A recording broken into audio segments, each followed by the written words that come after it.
दोस्तों, स्वागत है आपका हमारे यूट्यूब चैनल में। आज हम क्लास 10th के लिए सोशल साइंस का एक रिवीजन शुरू कर रहे हैं, जिसमें आज हम कवर करेंगे हिस्ट्री का पार्ट। इसमें हमारे 3 लेसन्स होंगे। लेसन 1 भारत में यूरोप में राष्ट्रवाद का उदय, भारत में राष्ट्रवाद और मुद्रण संस्कृति और आधुनिक दुनिया। चलिए अब हम इसको शुरू करते हैं। यूरोप में राष्ट्रवाद का उदय, इसमें हम देखेंगे अभी लॉन्ग आंसर टाइप क्वेश्चन, जिनमें पहला क्वेश्चन बनता है कि जर्मनी के एकीकरण की प्रक्रिया का संक्षेप में वर्णन करें। जर्मनी का एकीकरण कैसे हुआ, इसमें कौन कौन लोग शामिल थे, किन किन लोगों ने योगदान दिया, उसके बारे में हमें बताना है। ये दूसरी तरह से भी पूछा जा सकता है कि जर्मनी के एकीकरण में बिस्मार्क की भूमिका का वर्णन करें और जर्मनी के एकीकरण में क्या क्या बाधाएं सामने आई, इस बारे में बताएं। ये भी इसमें प्रश्न बनता है। दूसरा इसमें प्रश्न बन सकता है प्रश्न नंबर 2। प्रश्न नंबर 2 इसमें बन सकता है, अपने शासन वाले क्षेत्रों में शासन व्यवस्था को ज़्यादा कुशल बनाने के लिए नेपोलियन ने क्या क्या किया, ये क्वेश्चन बनता है। या इसका क्वेश्चन बनता है, नेपोलियन ने क्या बदलाव किए, 1804 की जो उसकी नागरिक संहिता थी उसमें क्या क्या बदलाव किए या क्या क्या प्रावधान उसमें थे। हम इस बारे में हमें इस प्रश्न में बताना है। नेक्स्ट प्रश्न बनता है, वियना संधि क्या थी, इसके क्या उद्देश्य थे, यूरोप में इसके द्वारा किए गए परिवर्तनों की संक्षेप में वर्णन कीजिए या संक्षेप में उनको लिखिए। इसका मतलब यूरोप में वियना संधि के बाद क्या क्या बदलाव आए, इस बारे में हमें यहाँ बताना है। तो चलिए, ये हमारे long answer type question Europe में राष्ट्रवाद के उदय के हम देख रहे हैं। इसमें नेक्स्ट है, फ्रांस की क्रांति की शुरुआत किन परिस्थितियों में हुई। फ्रांस की क्रांति के कारण हमें यहाँ बताने हैं। इसके बाद आ जाता है, इटली के एकीकरण में मैत्सनी, काबूर और गैरिबाल्टी की भूमिका का वर्णन करें। ये 3 आदमी इटली के एकीकरण में शामिल थे, जिन्होंने बड़ी अच्छी योगदान इटली के एकीकरण में दिया। तो उनका क्या योगदान रहा, ये हमें बताना है। बाल्कन प्रदेशों में राष्ट्रवादी तनाव क्यों पनपा। यूरोप में जो बाल्कन सी के आसपास देश हैं, वहाँ पर राष्ट्रवादी तनाव क्यों पनपा, ये इस वर्ष के लिए बहुत इम्पोर्टेंट प्रश्न है। इसको आप ज़रूर करेंगे। और एक ये प्रश्न कि इटली के एकीकरण में मैत्सनी, काबूर और गैरिबाल्टी का क्या योगदान था, ये बहुत इंपॉर्टेंट प्रश्न है। तो इसको भी आप बहुत ज़रूर और ध्यान से करेंगे।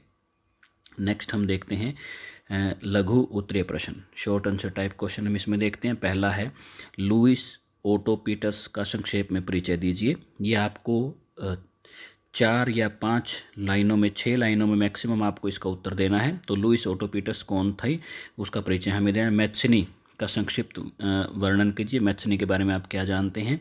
इसके बाद माउंट कैमिलो काबुल का संक्षिप्त वर्णन दीजिए। बिस्मार्क के बारे में आप क्या जानते हैं। यूरोप में राष्ट्रवाद के उदय में महिलाओं की क्या भूमिका रही, इस बारे में हमें बताना है। नेक्स्ट है, मैरियान और जर्मेनिया कौन थे, उन्होंने जो उनका चित्रण किया गया है, जो उनको चित्रित किया गया है, उसका क्या महत्व है। अब नेक्स्ट है, जेलब्राइन क्या था, जेलब्राइन क्या था, ये भी एक प्रश्न बनता है। तो इसका हमें आंसर उसमें देना है। नेक्स्ट हमारा आ जाता है लेसन, भारत में राष्ट्रवाद का उदय या भारत में राष्ट्रवाद। इसके हम देख रहे हैं दीर्घ उत्तरात्मक प्रश्न, लॉन्ग आंसर टाइप क्वेश्चन। तो इसमें 2-3 क्वेश्चन बनते हैं जो लॉन्ग में आएंगे, नहीं तो यूरोप में राष्ट्रवाद के उदय से और इसके नेक्स्ट लेसन से आएगा। इसमें से बड़ी कम उम्मीद है कि हमें कोई लॉन्ग आंसर टाइप क्वेश्चन दिखे, लेकिन फिर भी फॉर द सेफ साइड हम इसको कर लेते हैं। जैसे, भारत में गांधी के सत्याग्रह के प्रारंभिक प्रयासों का वर्णन कीजिए।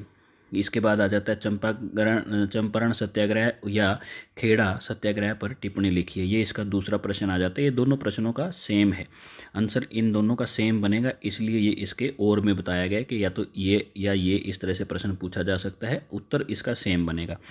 1921 और 22 के असहयोग आंदोलन की शुरुआती सफलता और अंततः समाप्ति को समझाइए। इसमें हमें बताना होगा कि 1921-22 में जो असहयोग आंदोलन हुआ था, वो कितना सफल हो पाया था और कितना उसका क्या कारण रहे सफलता के, और इसके साथ साथ क्यों बंद करना पड़ा।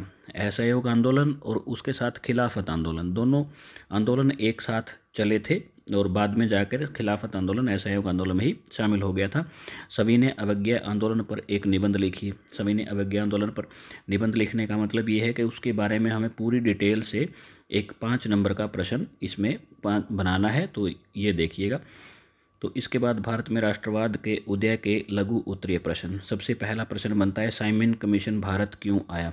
सबसे पहला प्रश्न हमारा है साइमन कमीशन भारत क्यों आया, इसका भारत में विरोध क्यों हुआ। नेक्स्ट प्रश्न बनता है हमारा जलियांवाला बाग हत्याकांड पर एक टिप्पणी लिखिए। और नेक्स्ट बनता है सत्य और अहिंसा पर गांधी जी के विचारों के बारे में लिखिए। नेक्स्ट बनता है हमारा सत्याग्रह के विचार का क्या मतलब है। इसके बाद प्रश्न नंबर 5 बनता है जर्मनिया और भारत माता की छवि में क्या क्या समानताएं हैं, तुलना कीजिए। लेसन 1 में जो यूरोप के राष्ट्रवाद में जर्मनिया के बारे में बताया गया, उसमें और भारत माता की छवि का जो चित्रण किया गया है भारतीय स्वतंत्रता आंदोलन में, उन दोनों में क्या क्या समानताएं हैं उसकी हमें तुलना करनी है। नेक्स्ट प्रश्न बनता है रोल्ट एक्ट क्या था, अंग्रेजों ने इस एक्ट के विरोध को दबाने के लिए क्या कदम उठाए। ये प्रश्न नंबर बहुत इम्पोर्टेंट है। सत्याग्रह का विचार बहुत इंपॉर्टेंट है। जर्मनी और भारत माता की छवि में क्या तुलना की जाए, बड़ा इंपॉर्टेंट है। जलियांवाला बाग हत्याकांड और साइमन कमीशन, ये सारे प्रश्न हमें इसमें करने हैं और ये बहुत इंपॉर्टेंट प्रश्न है। नेक्स्ट हम देखते हैं स्वराज पार्टी पर एक टिप्पणी लिखें। इसके बाद आ जाता है खिलाफत आंदोलन पर एक नोट लिखें। गिरमिटिया मजदूर कौन थे, उन्हें यह नाम क्यों दिया गया। गांधी इरविन समझौता बड़ा इम्पोर्टेंट है। अल्लूरी सीतारमन या उसको राजू भी कह देते थे, वो भी बहुत इंपॉर्टेंट प्रश्न है। तो ये हमारे इसमें कुछ 10 प्रश्न हमारे कुल बनते हैं भारत में राष्ट्रवाद के उदय, तो ये आप जरूर देखेंगे। नेक्स्ट आ जाता है हमारा मुद्रण संस्कृति और आधुनिक दुनिया। इसके हम दीर्घ उत्तरीय प्रश्न देखते हैं। इसमें एक ही प्रश्न बनता है। अगर आपको मुद्रण संस्कृति और आधुनिक दुनिया से कोई प्रश्न पत्र में आपको दीर्घ उत्तरीय में मिलता है तो आप उसका सेम उत्तर लिखेंगे। इसका एक ही प्रश्न बनता है, इसी को आप याद करेंगे और इसी को बड़े अच्छे तरीके से एग्ज़ाम में लिख के आएंगे। ये आपका 5 मार्क्स का वहाँ पर आप क्वेश्चन देखेंगे, आपको 5 मार्क्स इसमें अटेम्प्ट करने हैं। तो पहला है मुद्रण युग से पहले पांडुलिपियों का वर्णन कीजिए। दूसरा, मुद्रण संस्कृति की तुलना में पांडुलिपियों की क्या सीमाएँ हैं। और इससे नेक्स्ट है भारत में मुद्रण युग से पहले की हस्तलिखित जो पांडुलिपियाँ थी उनकी विशेषताएं क्या बतानी है। तो इस बारे में हम इस लेसन में करेंगे। ये एक ही प्रश्न इसमें हमारा बनता है। नेक्स्ट हमारा बनता है प्रश्न इसके लघु उत्तरीय प्रश्न। तो लघु उत्तरीय प्रश्न क्या है, 17वीं शताब्दी में चीन के शहरी संस्कृति के फलने फूलने से छपाई में क्या विविधता आई। मतलब 17वीं शताब्दी में जब चीन के लोग शहरों में ज़्यादा रहने लगे थे तो उससे जो छापे खाने का काम था, जो छपाई का काम था, उसमें क्या बदलाव आए, ये हमें इस प्रश्न में बताना है। नेक्स्ट है धर्म सुधारकों ने 15वीं और 16वीं शताब्दी में रोमन कैथोलिक चर्च की किन कुरीतियों के बारे में और या नीतियों के बारे में विरोध किया, उसके बारे में हमें यहाँ बताना है। या इसका एक प्रश्न बन जाता है यूरोपीय धर्म सुधार आंदोलन किन कारणों से पनपा, किन कारणों से वो बढ़ा, इस बारे में हमने बताना है।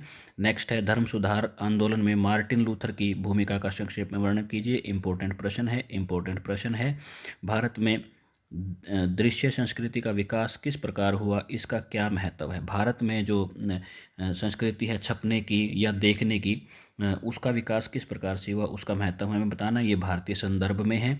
ये पहले जो 3 प्रश्न हैं ये यूरोपीय संदर्भ में थे, ये चीन के संदर्भ में था। तो अब नेक्स्ट आ जाता है उपन्यासों ने भारतीय सामाजिक चेतना को जो उत्पन्न की भारत में के लोगों में स्वतंत्रता के दौरान, उसके 3 उदाहरण देकर हमने स्पष्ट करना है कि किस प्रकार से उपन्यासों ने भारत में प्रभाव डाला। इस बारे में हमें यहाँ पर आंसर देना है।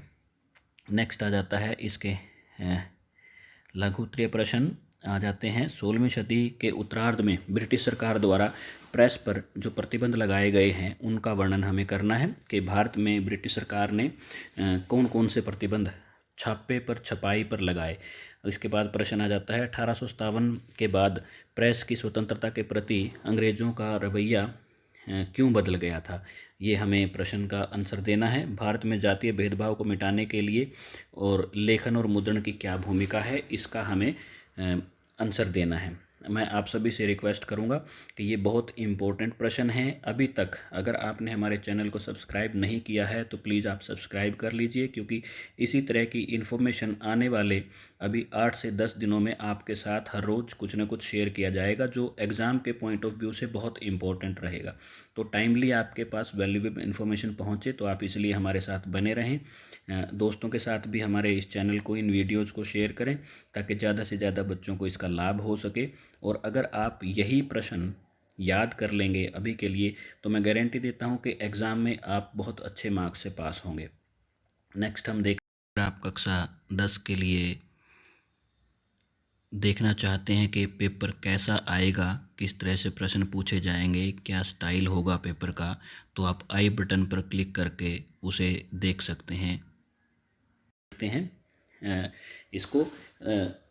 इसके साथ साथ जो आगे का हमारा पोर्शन होगा, हम देखेंगे इसमें पॉलिटी का जो पोर्शन है वो हम आपके साथ नेक्स्ट वीडियो में शेयर करेंगे। तब तक के लिए थैंक यू। आपके सपोर्ट और आपके प्यार के लिए बहुत बहुत धन्यवाद।